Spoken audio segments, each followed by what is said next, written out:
রহমতুল্লাহ। আশা করি সবাই ভালো আছেন। মহান আল্লাহ পাক রব্বুল আলামিন এই পবিত্র মাহে রমজান মাসে আপনাদের সকলকে ভালো রাখছেন, বলুন আলহামদুলিল্লাহ।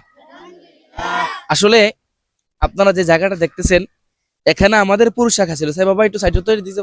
আলহামদুলিল্লাহ, আমাদের যে ইঞ্জিনিয়ার সাহেব উনি ড্রয়িং দিছে, এই ড্রয়িং অনুযায়ী আমরা ইনশাল্লাহ কাজ ধরবো।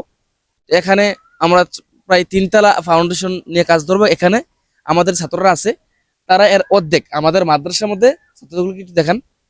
আমাদের এই মধ্যে যেই ছাত্ররা আছে তার অর্ধেক ছাত্র হচ্ছে এখানে, বলেন আলহামদুলিল্লাহ। জি, আমাদের মাদ্রাসার বর্তমান পরিস্থিতি হচ্ছে এই, আমরা যেগুলি ভাঙছি, ভাঙার পরে এই অবশিষ্টগুলি আছে। আর বাকি যে মালামালগুলো ছিল এগুলি দিয়ে আমরা অন্য একটা জায়গায় অস্থায়ীভাবে একটা ঘর নির্মাণ করছি। সেখানে ভাড়া হিসেবে আমরা থাকতেছি, আমাদের ছাত্ররা লেখাপড়া করতেছি।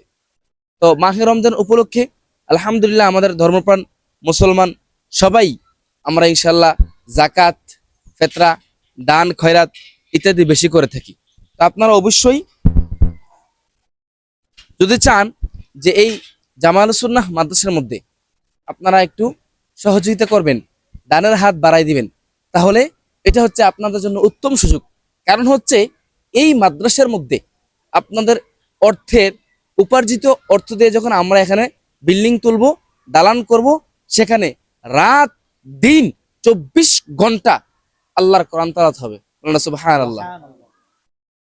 এই কোরআন তেলাওয়াত যতটা হরফ তেলাওয়াত করা হবে, প্রত্যেকটা হরফের নেকি আপনার আমার আমল নামা যাবে, এবং কি আপনি মারা গেলেও আপনার কবরের মধ্যে সেই সব উপস্থিত থাকবে।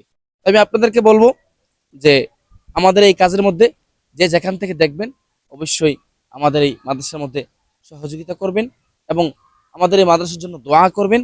আল্লাহ পাক রব্বুল আলামিন যেন আমাদের এই মাদ্রাসাকে আমরা যেভাবে চাচ্ছি, আল্লাহ পাক রব্বুল আলামিন যেন সেই প্ল্যান অনুযায়ী, সেই পরিকল্পনা অনুযায়ী আমাদেরকে সেই তৌফিক দান করেন।